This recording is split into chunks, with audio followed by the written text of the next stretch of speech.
Vote വണ്ടിയിലേക്ക് സ്വാഗതം. Vote വണ്ടി ഇന്ന് എത്തിയിരിക്കുന്നത് പത്തനംതിട്ടയിലാണ്. മലനാടും ഇടനാടും ചേരുന്നതാണ് പത്തനംതിട്ട ലോക്സഭാ മണ്ഡലം. കഴിഞ്ഞ തവണ ഇവിടെ UDF സ്ഥാനാർത്ഥി ആന്റോ ആന്റണി 1,00,000-ലധികം വോട്ടുകളുടെ ഭൂരിപക്ഷത്തിലാണ് വിജയിച്ചത്. എന്നാൽ ഇത്തവണ ചില സവിശേഷമായ രാഷ്ട്രീയ സാഹചര്യങ്ങൾ ഇവിടെ ഉരുത്തിരിഞ്ഞിട്ടുണ്ട്. ജനവിധി എങ്ങോട്ട് പോകും എന്നറിയാനാണ് ജനങ്ങൾ കാത്തിരിക്കുന്നത്. ഇപ്പോൾ ഇവിടെ പത്തനംതിട്ടയിലെ രാഷ്ട്രീയ സ്ഥിതിയെക്കുറിച്ച് സംസാരിക്കാൻ CPM-ന്റെ ജില്ലാ സെക്രട്ടറി ശ്രീ അനന്തഗോപനും അതുപോലെ തന്നെ DCC പ്രസിഡന്റ് P. മോഹൻരാജും എന്നോടൊപ്പം ചേരുന്നു. ശ്രീ P. മോഹൻരാജ്, താങ്കൾ ഇവിടെ ഒരു വികസന സന്ദേശ യാത്ര നടത്തി ഈ ജില്ലയിലെ വികസന സന്ദേശ യാത്ര കഴിഞ്ഞപ്പോൾ UDF-നെ വീണ്ടും ജയിപ്പിക്കാൻ കഴിയുന്ന രീതിയിൽ കോൺഗ്രസുകാർ ഒറ്റക്കെട്ടാണ് എന്ന് പറയാൻ കഴിയുമോ? വികസന സന്ദേശ യാത്രയുടെ ഫലം നിശ്ചയമായും ഈ തെരഞ്ഞെടുപ്പിൽ പ്രതിഫലിക്കും എന്ന് തന്നെയാണ് ഞാൻ വിശ്വസിക്കുന്നത്. കഴിഞ്ഞ തെരഞ്ഞെടുപ്പിന് മുമ്പായി പത്തനംതിട്ടയിൽ കോൺഗ്രസിൻ്റെ ജില്ലാ സമ്മേളനവും ജില്ലാ റാലിയും നടന്നിരുന്നു. ആ ജില്ലാ റാലിയിൽ ഞാൻ പ്രഖ്യാപിച്ചിരുന്നു 1,00,000-ലേറെ വോട്ടിൻ്റെ ഭൂരിപക്ഷത്തിൽ UDF-ൻ്റെ സ്ഥാനാർത്ഥി വിജയിക്കും എന്ന്. അത് ഫലമുണ്ടായി. ഞങ്ങളുടെ പ്രവചനം ശരിയാണ് എന്ന് തെരഞ്ഞെടുപ്പിന് ശേഷം അത് തെളിയിച്ചു. ഇത് വികസന സന്ദേശയാത്ര ജില്ലാ റാലിക്ക് ഞാൻ എല്ലാവരെയും ഇങ്ങോട്ട് കൊണ്ടുവരികയായിരുന്നു. ഇത് ഞാൻ ഗ്രാമങ്ങളിലേക്ക് ചെല്ലുകയായിരുന്നു. അവിടെ ചെന്ന് പാർട്ടിയുടെ സകല സംവിധാനങ്ങളും ഒരുക്കി പാർട്ടിയെ തെരഞ്ഞെടുപ്പ് പ്രചരണത്തിന് വേണ്ടി, തെരഞ്ഞെടുപ്പ് സംവിധാനം ഒരുക്കുന്നതിന് വേണ്ടി സർവ്വസജ്ജമാക്കിയിട്ടുണ്ട്. കഴിഞ്ഞ പ്രാവശ്യത്തെ തെരഞ്ഞെടുപ്പ് വിജയം തന്നെ. ശ്രീ മോഹൻരാജ്, എന്റെ ചോദ്യം വളരെ വ്യക്തമാണ്. കോൺഗ്രസുകാർ ഇവിടെ ഒറ്റക്കെട്ടാണോ? സൂക്ഷ്മമായിട്ടും. ശ്രീ അനന്തഗോപൻ, കഴിഞ്ഞ തവണത്തിൽ നിന്ന് വ്യത്യസ്തമായി ഇത്തവണ LDF ഒരു സ്വതന്ത്ര സ്ഥാനാർത്ഥിയാണ് മത്സരിപ്പിക്കുന്നത്. കഴിഞ്ഞ തവണ താങ്കൾ മത്സരിച്ചു. ഇത്തവണ എന്തുകൊണ്ട് കോൺഗ്രസിൽ നിന്ന് ഒരു സ്ഥാനാർത്ഥിയെ CPM-ന് അല്ലെങ്കിൽ ഇടതുമുന്നണിക്ക് ഇവിടെ പത്തനംതിട്ട മണ്ഡലത്തിൽ കണ്ടെത്തേണ്ടി വന്നു? കഴിഞ്ഞ തെരഞ്ഞെടുപ്പിൽ ഇടതുപക്ഷ ജനാധിപത്യ മുന്നണിക്ക് വലിയ പരാജയം നേരിടേണ്ടി വന്നു. ആ തെരഞ്ഞെടുപ്പിൻ്റെ ഘട്ടത്തിലുണ്ടായിരുന്ന രാഷ്ട്രീയ സാഹചര്യങ്ങളും അതുപോലെ ഇടതുപക്ഷ ജനാധിപത്യ മുന്നണിക്കെതിരെ ആ കാലഘട്ടത്തിൽ ഐക്യജനാധിപത്യ മുന്നണി ഉയർത്തിക്കൊണ്ടുവന്ന അപവാദങ്ങളും പ്രചരണങ്ങളും അതിലൊരു പരിധിവരെ ജനങ്ങളുണ്ടാക്കിയ സ്വാധീനവുമാണ് ആ തെരഞ്ഞെടുപ്പിൽ ഇടതുപക്ഷ ജനാധിപത്യ മുന്നണിക്ക് വലിയ പരാജയം ഉണ്ടായത്. എന്നാൽ ഈ തെരഞ്ഞെടുപ്പ് എത്തുമ്പോഴേക്കും പത്തനംതിട്ട പാർലമെൻറ്റ് നിയോജക മണ്ഡലത്തിൻ്റെ സ്ഥിതിയാകെ മാറിയിരിക്കുകയാണ്.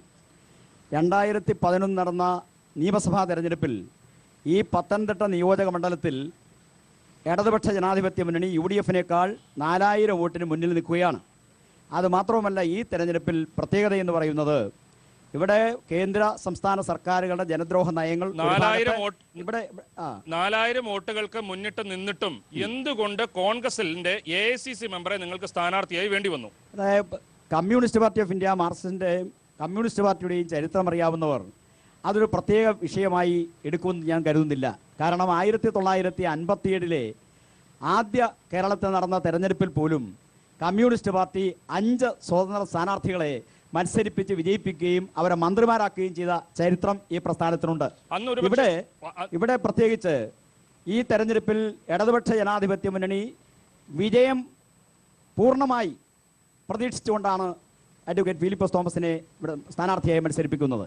പ്രത്യേകിച്ച് കോൺഗ്രസ് എന്ന് പറയുന്ന രാഷ്ട്രീയ പാർട്ടി, ഇപ്പോൾ അദ്ദേഹം പറഞ്ഞു, അദ്ദേഹം കഴിഞ്ഞ പ്രാവശ്യം കോൺഗ്രസ്സുകാരെ എല്ലാം വിളിച്ച് റാലി നടത്തി, ഇപ്രാവശ്യം വികസന മുന്നേറ്റ യാത്ര നടത്തി. അദ്ദേഹം തന്നെ പറഞ്ഞില്ലേ, പത്തനംതിട്ട പാർലമെന്റ് നിയോജക മണ്ഡലത്തിലുള്ള ആളുകൾ തന്നെ ഇവിടെ സ്ഥാനാർത്ഥിയാകണം, വരത്തന്മാർക്ക് ഇവിടെ സ്ഥാനമില്ല എന്ന് പരസ്യമായി പ്രഖ്യാപിച്ചതാണ്.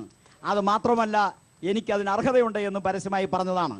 അതുതന്നെ മതി കോൺഗ്രസ്സുകാരുടെ ഇടയിൽ അതിശക്തമായ ഭിന്നത ഉണ്ടാക്കാനും ഇടതുപക്ഷ ജനാധിപത്യ മുന്നണി സ്ഥാനാർത്ഥിയായി മത്സരിക്കുന്ന അഡ്വക്കേറ്റ് ഫിലിപ്പോസ് തോമസിനെ അവർ പിന്തുണയ്ക്കും എന്ന് ഞങ്ങൾ പൂർണ്ണമായി വിശ്വസിക്കുകയാണ്. നിങ്ങളിലേക്ക് തിരിച്ചു വരാം. ഇവിടെ പത്തനംതിട്ട മണ്ഡലത്തിന്റെ വിവിധ ഭാഗങ്ങളിൽ ഇന്ന് വോട്ട് വണ്ടി സഞ്ചരിച്ചിരുന്നു. ആറന്മുളയിൽ എത്തിക്കഴിഞ്ഞപ്പോൾ അവിടെ വിമാനത്താവള പദ്ധതി, നിർദ്ദിഷ്ട വിമാനത്താവള പദ്ധതിയാണ് ഏറ്റവും വലിയ ഒരു ജനകീയ പ്രശ്നമായി, അല്ലെങ്കിൽ ഒരുപോലെ ആളുകൾ എതിർക്കുന്ന, അതിനിടയിൽ ചിലർ അനുകൂലിക്കുന്നവരുമുണ്ട്, അങ്ങനെ ഒരു പദ്ധതിയാണെന്നാണ് വോട്ട് വണ്ടിക്ക് മനസ്സിലായത്.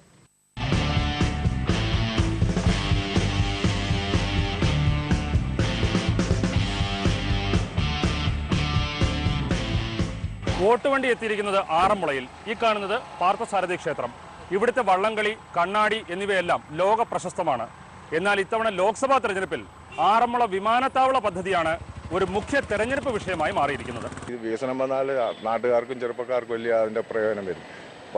പൈതൃകം എന്നൊക്കെ പറയുന്ന പുരാതന പഴയ കാര്യം. അപ്പോൾ വീണ്ടും ആ പഴയ കാലത്തെ കേരളത്തിൽ കൊണ്ടുവരണമെന്ന് ആഗ്രഹിക്കുന്ന ഒരു ചെറുപ്പക്കാരുമില്ല. അതുകൊണ്ട് ചെറുപ്പക്കാരെന്നുള്ള നിലയ്ക്ക് എയർപോർട്ട് വരണം, എത്രയും പെട്ടെന്ന് വരണമെന്ന് ആഗ്രഹിക്കുന്നത്.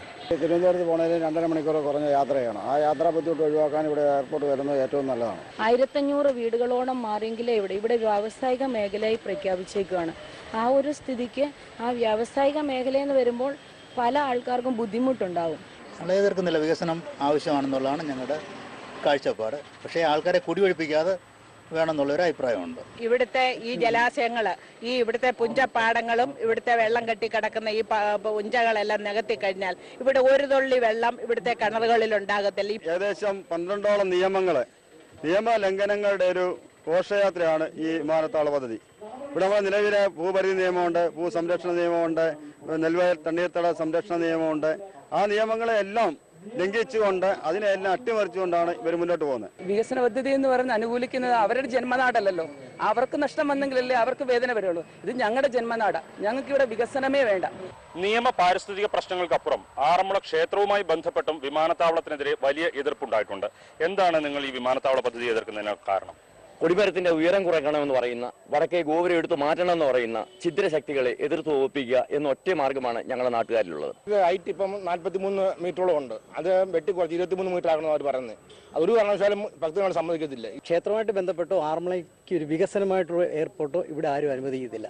അതിന് വികസനം എന്നുള്ളത് ഈ പത്തനംതിട്ട വേറെ പല സ്ഥലങ്ങളുണ്ടല്ലോ. ആറന്മുളയ്ക്ക് മാത്രം എന്താ ഇവർക്ക് വേണമെന്നുള്ള ഉദ്ദേശം? അത് ജനങ്ങളിൽ ഉണ്ടാക്കുന്ന ഒരു തെറ്റാണ്. അങ്ങനെയുള്ള ഒരു പ്രശ്നം ഇതിൻ്റെ അകത്ത് വരുന്നില്ല.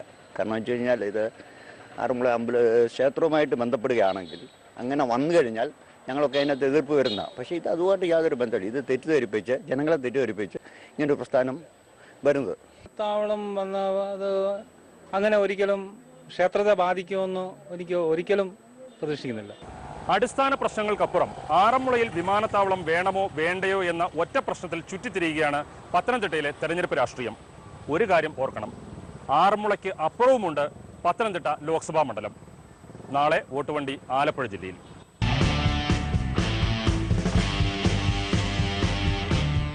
ശ്രീ മോഹൻരാജ്, ഇവിടെ ജനങ്ങൾ ഒരു വലിയ വിഭാഗം എതിർക്കുന്നു. ആറന്മുളയിൽ ഇതിനെതിരെ വലിയൊരു ജനവികാരം തന്നെയുണ്ട്. എന്നിട്ടും എന്തുകൊണ്ട് അങ്ങനെ ഒരു പദ്ധതി വേണമെന്ന് സ്ഥലം MLA അതുപോലെ തന്നെ ഇവിടുത്തെ MP ഒക്കെ ആവശ്യപ്പെടുന്നു? ആ പദ്ധതി ശ്രീ അച്യുതാനന്ദന്റെ നേതൃത്വത്തിലുള്ള LDF ഗവൺമെൻറ് കൊണ്ടുവന്ന പദ്ധതിയാണ്. ആ കാലഘട്ടത്തിലാണ് അവിടെ മണ്ണിട്ടുയർത്തി അതിൻ്റെ നടപടിക്രമങ്ങൾ പൂർത്തിയായത്. അച്യുതാനന്ദൻ കൊണ്ടുവന്ന എല്ലാ പദ്ധതികളും നിങ്ങൾ അംഗീകരിക്കുമോ എന്നല്ല പറഞ്ഞത്, അതിൻ്റെ തുടർച്ചയാണ്. അതിൻ്റെ മെറിറ്റും ഡീമെറിറ്റും പരിശോധിക്കും. നേരത്തെ പരിതസ്ഥിതി പ്രശ്നമായിരുന്നു സമരരംഗത്തുണ്ടായിരുന്ന ആളുകൾ പറഞ്ഞത്. ഒരിക്കൽ പറഞ്ഞു കുടിയിറക്ക് ഭീഷണിയാണ് എന്ന് പറഞ്ഞു. ഇത് രണ്ടും വിലപ്പോകുന്നില്ല എന്ന് കണ്ടപ്പോഴാണ് ആറന്മുള ക്ഷേത്രത്തെ ഈ പദ്ധതിയുടെ ചർച്ചയിലേക്ക് കൊണ്ടുവന്നത്. പരിപാവനമായ തിരുവാറന്മുള ക്ഷേത്രത്തെ ഇത്തരം ഒരു രാഷ്ട്രീയ പ്രചരണായുധമാക്കി മാറ്റുന്നതിനെതിരെ ജനവികാരമുണ്ടാകും എന്ന് തന്നെയാണ് ഞങ്ങൾ വിശ്വസിക്കുന്നത്. ഞങ്ങൾ വളരെ വ്യക്തമായി പറയാം, തിരുവാറന്മുള ക്ഷേത്രത്തിൻ്റെ കൊടിമരത്തിനോ തിരുവാറന്മുള ക്ഷേത്രവുമായി ബന്ധപ്പെട്ട ഏതെങ്കിലും ഒരു സാഹചര്യങ്ങൾക്ക് പ്രതികൂലമാകുന്ന ഒരു വികസന പ്രവർത്തനവും നിശ്ചയമായും UDFൻ്റെ ഭാഗത്തു നിന്ന് കൂട്ടുനിൽക്കില്ല. പക്ഷേ അനാവശ്യമായി ക്ഷേത്രത്തെ ഈ പദ്ധതിയുടെ ചർച്ചയിലേക്ക് കൊണ്ടുവന്നതിൽ ജനങ്ങൾക്കും ഭക്തർക്കും എതിർപ്പുണ്ട് എന്നതാണ് സത്യം. ശ്രീ അനന്തഗോപൻ, ആറന്മുള വിമാനത്താവളം എന്ന ഒരു പദ്ധതി ഒരു പദ്ധതിയിൽ പിടിച്ച് മാത്രം ഒരു പ്രചാരണം നടത്തുന്നത് ശരിയാണോ? 7 നിയമസഭാ മണ്ഡലങ്ങളിലുള്ളതിൽ ഒരു നിയമസഭാ മണ്ഡലത്തിലെ പ്രശ്നമാണ് ഈ ആറന്മുള വിമാനത്താവള പദ്ധതി. അതിനപ്പുറത്തേക്ക് തെരഞ്ഞെടുപ്പിൽ ഇടതുമുന്നണിയുടെ പ്രചാരണ പ്രവർത്തനങ്ങൾ പോകുന്നില്ല എന്നൊരു തോന്നലാണ് ഇവിടെ ഉള്ളത്. ആറന്മുള വിമാനത്താവളം അതിൻ്റെ പ്രാഥമിക അനുമതി VS അച്യുതാനന്ദൻ മുഖ്യമന്ത്രിയായിരുന്ന കാലഘട്ടത്തിലാണ് കൊടുത്തതെന്നുള്ളത് അംഗീകരിക്കുന്നു. അപ്പോൾ VS അച്യുതാനന്ദൻ തുടങ്ങി വെച്ച പദ്ധതികളെല്ലാം തുടർച്ചയായി നടത്തിക്കൊണ്ടുപോകാൻ ഐക്യജനാധിപത്യ മുന്നണി തീരുമാനിച്ചോ എന്നത് അറിയാൻ ആഗ്രഹമുണ്ട്. അവിടെ വിമാനത്താവളത്തിനാവശ്യമായ എല്ലാ അനുമതികളും കള്ള റിപ്പോർട്ടുകൾ കൊടുത്ത് വാങ്ങിയെടുത്തത് ഐക്യജനാധിപത്യ മുന്നണിയാണ്. വിമാനത്താവള പ്രശ്നത്തിൽ ഒരു പ്രധാന പ്രശ്നം കുടിയൊഴിപ്പിക്കലാണ്, മറ്റൊന്ന് പരിസ്ഥിതിയാണ്, മറ്റൊന്ന് ക്ഷേത്രവുമായി ബന്ധപ്പെട്ട പ്രശ്നമാണ്. ഇതെല്ലാം ഉള്ളത് കൊണ്ടാണ് ആറന്മുളയിൽ നികത്തലും കുഴിക്കലും അതുപോലെ തന്നെ ഒഴിപ്പിക്കലും ആറന്മുള ക്ഷേത്രത്തിൻ്റെ പരിപാവനത നശിപ്പിക്കുകയും ആറന്മുളയുടെ സാംസ്കാരിക പാരമ്പര്യം തന്നെ തകർക്കുകയും ചെയ്യുന്ന നിലപാട് ഉള്ളത് കൊണ്ടാണ് ആറന്മുള വിമാനത്താവളം പാടില്ല എന്ന് ഇടതുപക്ഷ ജനാധിപത്യ മുന്നണി പറയുന്നത്. ആറന്മുള വിമാനത്താവളം മാത്രം ഒരു തെരഞ്ഞെടുപ്പ് വിഷയമല്ല, അതും ഒരു തെരഞ്ഞെടുപ്പ് വിഷയമാണെന്നുള്ളതേ ഉള്ളൂ. ഇവിടെ കസ്തൂരിരംഗൻ റിപ്പോർട്ടും വിലവർദ്ധനവും അതുപോലുള്ള എത്ര പ്രശ്നങ്ങളാണ് ഈ തെരഞ്ഞെടുപ്പിൽ ജനങ്ങൾ ചർച്ച ചെയ്യാൻ പോകുന്നത്. ആധാറിന്റെ പേരിൽ ജനങ്ങളെ വഴിയാധാരമാക്കിയതുമെല്ലാം കൊലപാതക രാഷ്ട്രീയവും, കൊലപാതകം, രമയുടെ കൊലപാതകവും, മധുവിന്റെ കൊലപാതകവും, അതുപോലെ ലാൽജിയുടെ കൊലപാതകവും എല്ലാം ചർച്ച ചെയ്യപ്പെടാൻ പോവുകയാണ്. ശ്രീ അനന്തഗോപൻ, VS അച്യുതാനന്ദന്റെ കാലത്താണ് ഇതിന് പദ്ധതിക്ക് അനുമതി കൊടുത്തത്.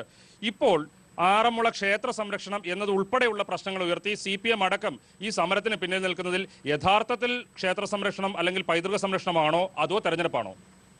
ഞങ്ങൾ തെരഞ്ഞെടുപ്പുമായി ബന്ധപ്പെട്ടല്ലോ ഈ വിഷയം എടുത്തത്. 2002 അവിടെ നികത്തു തുടങ്ങിയത് മുതൽ 2006 വരെയുള്ള കാലഘട്ടത്തിൽ ഇടതുപക്ഷ ജനാധിപത്യ മുന്നണി അവിടെ നടത്തിയ സമരം ഈ നാട്ടിലെ ജനങ്ങൾക്ക് നല്ലതുപോലെ അറിയാം. നികത്തിനെതിരെ ഹൈക്കോടതിയിൽ വരെ ഞങ്ങളുടെ പ്രവർത്തകർക്കെതിരെ കേസ് കൊടുത്ത് ആ കേസിൽ ഞങ്ങൾ തർക്കിച്ചതിന് ഫലമായി അവിടെ നിയമാനുസൃതമല്ലാത്ത ഒരു നിർമ്മാണ പ്രവർത്തനങ്ങൾ നടത്താൻ പാടില്ല എന്ന് ബഹുമാനപ്പെട്ട ഹൈക്കോടതി വിധി വരെയുള്ളതാണ്. 2006 ശേഷമാണ് അവിടെ ഇന്ന് കാണുന്ന അത്രയും നികത്തൽ നടന്നിട്ടുള്ളത്. അതല്ലാതെ ഇടതുപക്ഷ ജനാധിപത്യ മുന്നണിയുടെ കാലത്ത് ഒരു നിയമലംഘനവും ആറന്മുള വിമാനത്താവളവുമായി ബന്ധപ്പെട്ടുണ്ടായിട്ടില്ല. ഓക്കെ, വളരെയധികം നന്ദി. നമുക്ക് ഈ ചർച്ചയിലേക്ക് തന്നെ പറഞ്ഞ ഒരു വാക്ക് 2006 ശേഷമാണ് ഇത്രയും നികത്തൽ ഉണ്ടായത് എന്നാണ്. ആ കാലഘട്ടത്തിൽ കേരളത്തിലെ മന്ത്രിസഭ ആരുടേതായിരുന്നു എന്ന് ചിന്തിക്കും. 2006 മുമ്പാണ് നിലനികത്തൽ നടന്നതും നിയമവിരുദ്ധമായ നടപടികൾ നടന്നതും. 2006 ശേഷം ഒരു നടപടിയും എടുത്തില്ല. ഞാൻ പറയട്ടെ, നിങ്ങൾ പറഞ്ഞപ്പോൾ ഞാൻ കേട്ടു. 2006 മുതൽ 2011 വരെ ഉണ്ടായിരുന്ന അച്യുതാനന്ദന്റെ ഗവൺമെന്റ് ഒരു നടപടിയും എടുത്തില്ല. 2006 ശേഷം ഒരു നികത്തലോടെ നടന്നിട്ടില്ല. ശേഷമാണ് സമരരംഗത്ത് വന്നത്. 2002 മുതൽ 2006 വരെയാണ് അവിടെ നികത്തൽ നടന്നിട്ടുള്ളത്. 2006 ശേഷം അവിടെ ഒരു നിയമലംഘനവും നടത്തിയിട്ടില്ല. അതുകൊണ്ടാണല്ലോ 2005 കേരള ഹൈക്കോടതിയിൽ അന്നത്തെ ഉടമ ഇടതുപക്ഷ ജനാധിപത്യ മുന്നണി പ്രവർത്തകർക്കെതിരെ കേസ് കൊടുത്തതും ആ കേസിൽ തർക്കിച്ചതിന്റെ ഫലമായി അവിടെ ഒരു നിർമ്മാണ പ്രവർത്തനങ്ങളും വികസന പ്രവർത്തനങ്ങളും ഇനിയും ഒരു ഉത്തരവുണ്ടാകുന്നവരെ നടപ്പാക്കാൻ പാടില്ലെന്ന് വിധി ഉണ്ടായതും അതിന്റെ അടിസ്ഥാനത്തിൽ 2011 തെരഞ്ഞെടുപ്പിൽ ശ്രീ രാജഗോപാലിന്റെ വികസന പ്രവർത്തനങ്ങൾ എന്ന് പറഞ്ഞുകൊണ്ട് ആറന്മുള വിമാനത്താവളത്തിന്റെ പേരിൽ പോസ്റ്റർ അടിച്ച് പ്രചരണം നടത്തിയത് ആ ഗവൺമെന്റ് നേട്ടമായി പറഞ്ഞതാണ്. ഇപ്പോൾ അവർ പ്രതിപക്ഷത്തായപ്പോഴാണ് അത് നേട്ടമല്ല, കോട്ടമാണ് എന്ന് ചിന്തയുണ്ടായി. ശ്രീ മോഹൻരാജ്, അതുപോലെ തന്നെ അനന്തഗോപൻ, നമുക്ക് അതിലേക്ക് തിരിച്ചു വരാം. ഏതായാലും ഇത് ഇരു മുന്നണികൾക്കും ഇടയിൽ ഒരു തർക്ക പ്രശ്നമാണ്. വരുന്ന ലോക്സഭാ തെരഞ്ഞെടുപ്പിൽ ജനങ്ങൾ വിധി എഴുതട്ടെ എന്ന് മാത്രമേ പറയാൻ കഴിയുള്ളൂ. നമുക്ക് മറ്റു വിഷയങ്ങളിലേക്ക് കടന്നു പോകേണ്ടതുണ്ട്. അതിനു മുൻപ് ഒരു ഇടവേള.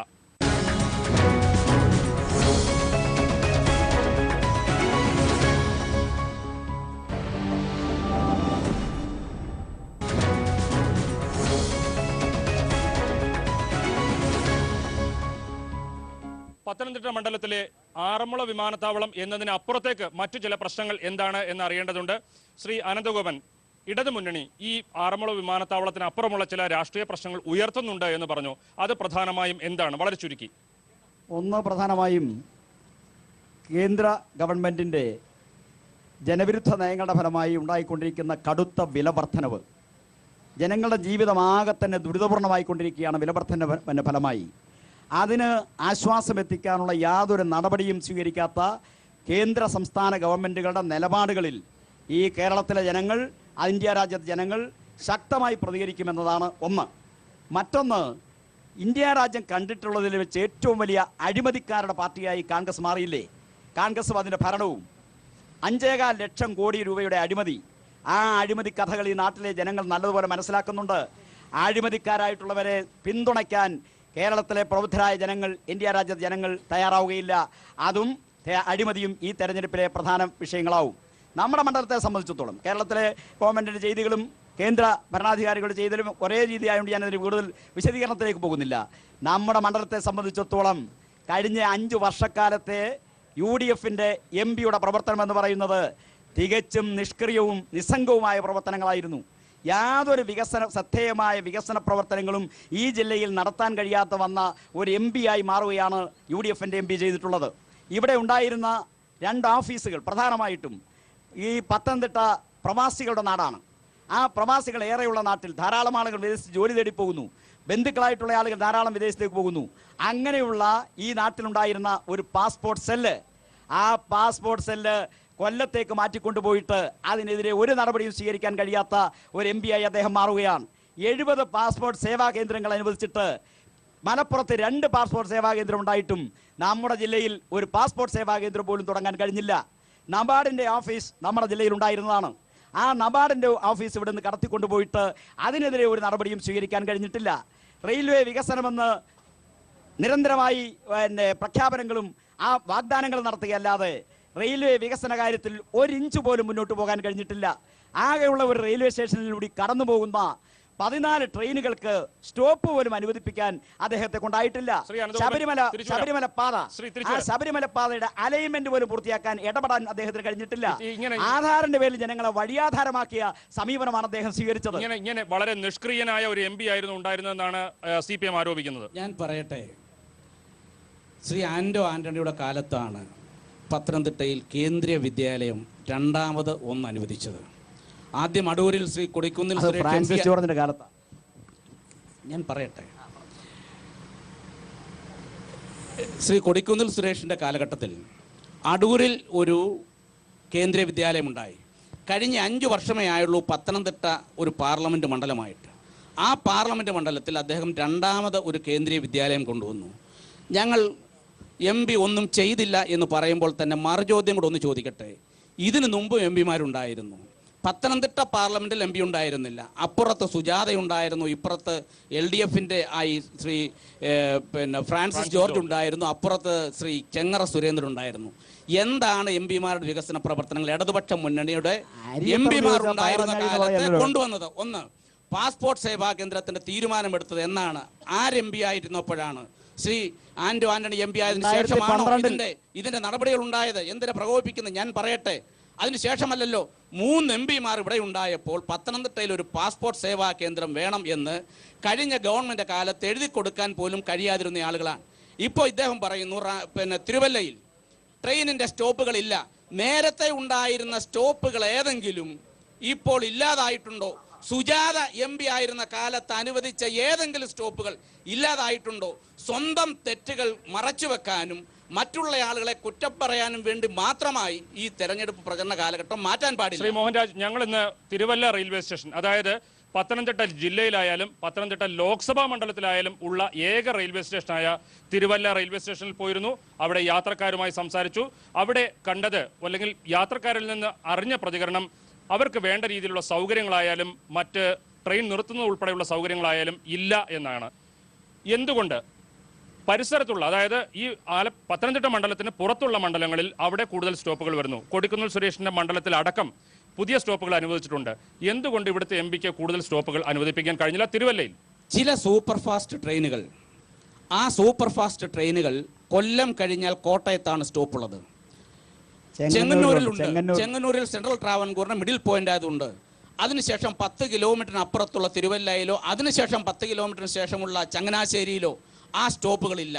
എല്ലാ സൂപ്പർ ഫാസ്റ്റ് ട്രെയിനുകളും എല്ലാ സ്റ്റോപ്പിലും നിർത്താൻ കഴിയില്ല എന്ന് റെയിൽവേ ബോർഡിന്റെ തന്നെ തീരുമാനമുണ്ട്. 10, 20, 30 കിലോമീറ്റർ ആയിരിക്കും ഒരു ട്രെയിനുകൾ തമ്മിലുള്ള സ്റ്റോപ്പുകളുടെ ഡിസ്റ്റൻസ്. അല്ലാതെ ഉള്ള എല്ലാ ട്രെയിനുകൾക്കും, കൂടുതൽ ട്രെയിനുകൾക്ക് ഇപ്പോൾ സ്റ്റോപ്പ് അനുവദിച്ചുകൊണ്ട് ഉത്തരവായിട്ടുണ്ട്. കഴിഞ്ഞ കാലഘട്ടങ്ങളിൽ ഇല്ലാതിരുന്ന പല ട്രെയിനുകൾക്കും ഇപ്പോൾ സ്റ്റോപ്പുകൾ അനുവദിച്ചിട്ടുമുണ്ട്. ഈ മണ്ഡലത്തിലുള്ളവരുടെ വികാരം, ഈ ജില്ലയിലുള്ളവരുടെ വികാരം, അത് മാനിക്കണ്ടേ? സൂക്ഷ്മമായി മാനിക്കേണ്ടത് തന്നെയാണ്.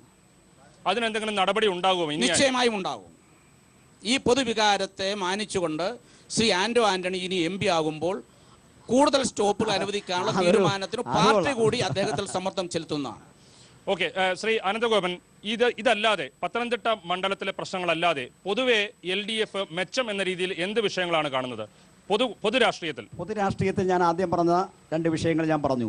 ഒന്ന്, വിലവർദ്ധനവ്, അതൊരു പ്രധാനപ്പെട്ട പ്രശ്നം തന്നെയാണ്. മറ്റൊന്ന്, അഴിമതി, അതൊരു പ്രധാനപ്പെട്ട വിഷയമാണ്. അതോടൊപ്പം തന്നെ ഈ ജില്ലയിൽ തന്നെയുള്ള ഒരു ഏറ്റവും ജനങ്ങൾ ചർച്ച ചെയ്യപ്പെടുന്ന ഒന്നാണ് റബ്ബറിൻ്റെ വില ഇടിവെന്ന് പറയുന്നത്. ഇവിടെ 243 രൂപ വരെ 1 കിലോഗ്രാം റബ്ബറിന് കിട്ടിക്കൊണ്ടിരുന്ന ഒരു കാലം ഉണ്ടായിരുന്നു. ആ കാലത്ത് ആന്റണി MP ഇവിടെ നിരവധി ഫ്ലക്സുകൾ നിരത്തി റബ്ബർ കർഷകർക്ക് ന്യായമായ വില നൽകിയ ആന്റണി MPക്ക് അഭിവാദ്യങ്ങൾ എന്ന് പറഞ്ഞാണ് അദ്ദേഹം ഫ്ലക്സ് വെച്ചത്. അത് കഴിഞ്ഞ് റബ്ബറിൻ്റെ വില ഇടിയാൻ തുടങ്ങി. ഇപ്പോൾ 140, 135 മുതൽ 140 രൂപയായി. റബ്ബർ കർഷകരാകെ തന്നെ കഷ്ടത്തിലായി. കാരണം ഇന്ത്യ രാജ്യത്ത് ഏറ്റവും കൂടുതൽ റബ്ബർ ഉൽപ്പാദിപ്പിക്കുന്ന സംസ്ഥാനം കേരളം 90%. അതിൽ നല്ല പങ്ക് ഉൽപ്പാദിപ്പിക്കുന്ന പത്തനംതിട്ട പാർലമെന്റ് നിയോജക മണ്ഡലം. അവിടുത്തെ റബ്ബർ കർഷകരാകെ റബ്ബറിന്റെ വില 100 രൂപയിലധികം താഴ്ന്നതിന്റെ ഫലമായി ഏറെ ദുരിതമനുഭവിക്കുകയാണ്. അപ്പോൾ വില വർദ്ധിപ്പിക്കുമ്പോൾ എം പി ആണ് ഉത്തരവാദിയെങ്കിൽ വില കുറച്ചതിന് അദ്ദേഹമല്ലേ, അദ്ദേഹത്തോട് അദ്ദേഹം മറുപടി പറയണ്ടേ? ഇവിടെ വില കുറഞ്ഞ് റബ്ബർ അത്തരമൊരു അവസ്ഥ ഉണ്ടാക്കിയത് കേന്ദ്ര ഗവൺമെന്റ് നയമാണ്. ആ നയം തിരുത്തൽ വരുത്താൻ എന്തെങ്കിലും നടപടിയുണ്ടോ? ഒരു നടപടി സ്വീകരിക്കാൻ അദ്ദേഹത്തിന് കഴിയുന്നില്ല. അടുത്തത് കസ്തൂരിരംഗൻ റിപ്പോർട്ട്. ഈ മണ്ഡലത്തിൽ 9 വില്ലേജുകളെ കസ്തൂരിരംഗൻ റിപ്പോർട്ട് ബാധിക്കുകയാണ്. ആ കസ്തൂരിരംഗൻ റിപ്പോർട്ടിന്റെ പേരിൽ ജനങ്ങളാകെ തന്നെ പ്രക്ഷുബ്ധമായി, ജനങ്ങളാകെ തന്നെ സമരരംഗത്ത് അണിനിരന്നപ്പോൾ അവരോടൊപ്പം പോയി കൊല്ലമുള എന്ന് പറയുന്ന സ്ഥലത്ത് പോയി നിന്നുകൊണ്ട് പറഞ്ഞു, ഞാൻ MP സ്ഥാനം രാജിവെച്ചകളെയും കൊല്ലമുളയെ ഒഴിവാക്കിയില്ലെന്ന്. പക്ഷേ കൊല്ലമുളയെ ഒഴിവാക്കിയില്ല, അദ്ദേഹത്തിന്റെ വില്ലേജിനെ അദ്ദേഹം ഒഴിവാക്കിയെന്നാണ് ഇപ്പോൾ അറിയുന്നത്. അങ്ങനെ ഈ മണ്ഡലത്തിലെ 9 വില്ലേജുകളിൽ താമസിക്കുന്ന കർഷകർ, ആ കർഷകരിന്ന് ആശങ്കയിലാണ്. അവരുടെ ജീവിതം മുന്നോട്ട് നിൽക്കാൻ കഴിയാത്ത അവസ്ഥാവിശേഷം, അവർ കുട്ടികളെ വിവാഹം കഴിച്ചയക്കാൻ കഴിയാത്ത അവസ്ഥ, വസ്തു പണയം വെക്കാൻ കഴിയാത്ത അവസ്ഥ, അവരിന്ന് ദുരിതമനുഭവിക്കുന്ന ആ ദുരിതമനുഭവിക്കുന്ന ജനങ്ങൾ അതിന് മറുപടി ഈ തെരഞ്ഞെടുപ്പിൽ പറയുമെന്നുള്ള സംശയം. രംഗൻ റിപ്പോർട്ട് ഇപ്പോഴും തെരഞ്ഞെടുപ്പ് വിഷയമാണ് എന്നത് ശ്രീ അനന്തഗോപൻ സഖാവിന് മാത്രമല്ല. കേന്ദ്ര ഗവൺമെന്റിന്റെ തീരുമാനം വന്നു, സംസ്ഥാന ഗവൺമെന്റിന്റെ തീരുമാനം എന്താണ്? അതാത് പഞ്ചായത്ത് പ്രസിഡന്റന്മാർ, തലവന്മാരായിട്ടുള്ള ചെയർമാനായിട്ടുള്ള ഒരു കമ്മിറ്റി ജനവാസ കേന്ദ്രങ്ങളെ ഒഴിവാക്കിക്കൊണ്ട് തീരുമാനമെടുക്കാൻ, ഒരു പഞ്ചായത്ത് പ്രസിഡന്റിനെ ചെയർമാനാക്കിക്കൊണ്ട് ഒരു കമ്മിറ്റി രൂപീകരിച്ച് അവിടെ ജനവാസ കേന്ദ്രം എവിടെയാണ്, അല്ലാത്ത എവിടെയാണെന്ന് നിശ്ചയിച്ച് ജനങ്ങളുടെ തീരുമാനം നടപ്പിലാക്കുന്ന തരത്തിലേക്ക് കസ്തൂരിരംഗൻ റിപ്പോർട്ടിനെ കൊണ്ടുവന്നിട്ടും കരട് വിജ്ഞാപനമാണ്. കരട് വിജ്ഞാപനത്തിലൂടെ അല്ലേ തീരുമാനം ഉണ്ടാകുന്നത്. ആ കരട് വിജ്ഞാപനത്തിന്റെ അടിസ്ഥാനത്തിൽ പഞ്ചായത്ത് പ്രസിഡന്റ്മാർ യോഗം വിളിച്ച് നാട്ടുകാരുമായി ചർച്ച ചെയ്ത് എന്താണ് അതിർത്തി എന്ന് തീരുമാനിച്ച് ജനവാസ കേന്ദ്രങ്ങളെ മുഴുവൻ കസ്തൂരിരംഗൻ റിപ്പോർട്ടിന്റെ ഫലമായി ഉണ്ടാകുന്ന അപകടകരമായ സാഹചര്യത്തിൽ നിന്നും ഒഴിവാക്കുകയാണ്. വനങ്ങൾ സംരക്ഷിക്കപ്പെടുക തന്നെ ചെയ്യും. പക്ഷേ ജനവാസ കേന്ദ്രങ്ങൾക്ക് ഒരു വിധത്തിലുള്ള ബുദ്ധിമുട്ടും ഉണ്ടാക്കാതെ തീരുമാനമെടുപ്പിക്കാൻ കഴിഞ്ഞത് സംസ്ഥാന ഗവൺമെന്റ് നേട്ടമാണ്. ആ മേഖലയുള്ള ജനങ്ങളുമായി ഞങ്ങൾ യാത്ര ചെയ്തപ്പോൾ നിശ്ചയമായും അവർ ആ കാര്യത്തിൽ വളരെ സന്തോഷകരമായ സാഹചര്യമാണ്. നമുക്ക് സമയ ചുരുക്കമുള്ളതുകൊണ്ട് ശ്രീ അനന്തഗോപൻ, പത്തനംതിട്ട മണ്ഡലത്തിൽ ഇതെല്ലാം പരിഗണിക്കുമ്പോൾ പത്തനംതിട്ട മണ്ഡലത്തിൽ നിങ്ങൾ എങ്ങനെയുള്ള ഒരു വിജയമാണ് പ്രതീക്ഷിക്കുന്നത്? പത്തനംതിട്ട ജില്ലയിൽ ഞങ്ങൾ ഒരു ചരിത്ര വിജയം തന്നെ നേടിയെടുക്കും. വൻപിച്ച ഭൂരിപക്ഷത്തോടുകൂടി ഇടതുപക്ഷ ജനാധിപത്യ മുന്നണി സ്ഥാനാർത്ഥി അഡ്വക്കേറ്റ് പീലിപ്പോസ് തോമസ് ഇവിടെ വിജയിക്കും എന്ന് തന്നെയാണ് ഞങ്ങൾ. നിങ്ങളുടെ മുന്നിലുള്ള വെല്ലുവിളി ചെറുതല്ല, 1,00,000-ലധികം ഉള്ള ഭൂരിപക്ഷമാണ് കഴിഞ്ഞ പ്രാവശ്യം ഉണ്ടായിരുന്നത്. അത് വളരെ നിസ്സാരമായ കാര്യമാണ്. അതിനുശേഷം ഒട്ടേറെ വെള്ളം പമ്പയാറ്റിലൂടെ ഒഴുകിപ്പോയി. അതിനുശേഷം പല രാഷ്ട്രീയ സാഹചര്യങ്ങൾ മാറി വന്നു. ആ രാഷ്ട്രീയ സാഹചര്യങ്ങളും അതുപോലെ തന്നെ ഈ മണ്ഡലത്തിന്റെ പ്രത്യേകതകളും ഇപ്പോൾ വന്ന കസ്തൂരിരംഗൻ റിപ്പോർട്ടും അതുപോലെ റബ്ബറിന്റെ വിലയിടിവ്, നിത്യോപയോഗ സാധനങ്ങളുടെ വിലവർദ്ധനവ്, അഴിമതി, ഇതെല്ലാം ഒട്ടേറെ വെള്ളം പമ്പയിലൂടെ ഒഴുകിപ്പോയിരുന്നു എന്ന് വരികിൽ കഴിഞ്ഞ പ്രാവശ്യത്തെ സ്ഥാനാർത്ഥി സഖാവ് അനന്തഗോപൻ ഈ പ്രാവശ്യം മത്സരിച്ചിരുന്നു എന്ന് വരികിൽ മഹാഭൂരിപക്ഷത്തോടെ ജയിച്ചേനെ. CPM-ന് ഒരു സ്വന്തം സ്ഥാനാർത്ഥിയെ നിർത്താൻ കഴിയാത്ത ഗതികേടിലേക്ക് രാഷ്ട്രീയ അധപ്പതനം സംഭവിച്ച ഒരു പാർട്ടി ഇവിടെ വന്നിരുന്ന് ചാനലിലൂടെ പ്രസ്താവന നടത്തിയിട്ട് കാര്യമില്ല. അന്തസ്സുണ്ടായിരുന്നു എന്ന് വരികിൽ, ആ പാർട്ടിക്ക് പിന്തുണയുണ്ടായിരുന്നു എന്ന് വരികിൽ, ആ പാർട്ടിയിൽ നിന്ന് ഒരു മുതിർന്ന നേതാവിനെ നിർത്തി മത്സരിപ്പിക്കാനുള്ള ചങ്കൂറ്റം ഇത്രയും പറയാൻ എന്റെ സുഹൃത്തിന് പറയാൻ നിർബന്ധിതനാകുകയാണ്. സ്ഥാനാർത്ഥിത്വത്തിന് വേണ്ടി ആവുന്നതെല്ലാം ശ്രമിച്ച് കിട്ടാതെ വന്നപ്പോ അത് പൊളിക്കുന്നതാണെന്ന് പറഞ്ഞിട്ട് ഇപ്പോ ആന്റോണിയുടെ പിന്നാലെ നടക്കുകയാണ്, വരത്തിന് വേണ്ടി നടക്കുകയാണ്. ഓക്കെ, വളരെയധികം നന്ദി ശ്രീ അനന്തഗോപൻ, അതുപോലെ തന്നെ ശ്രീ മോഹൻരാജ്. ഏതായാലും പത്തനംതിട്ടയിൽ കഴിഞ്ഞ തവണത്തെ പോലെ ആകില്ല. ഒരുപക്ഷെ കഴിഞ്ഞ തവണ വലിയ ഭൂരിപക്ഷത്തിൽ UDF വിജയിച്ചിരുന്നു. ഇത്തവണ ആന്റോണിക്കെതിരെ ശക്തമായ പോരാട്ടം ഉയർത്തും എന്ന് തന്നെയാണ് CPM ആത്മവിശ്വാസത്തോടെ പറയുന്നത്. സ്വതന്ത്ര സ്ഥാനാർത്ഥി ആണ് എങ്കിൽ കൂടി ഏതായാലും ഏപ്രിൽ 10-ന് പത്തനംതിട്ടയിലെ ജനങ്ങൾ, പത്തനംതിട്ട മണ്ഡലത്തിലെ ജനങ്ങൾ വിധിയെഴുതും. വോട്ട് വണ്ടി നാളെ ആലപ്പുഴ ജില്ലയിൽ.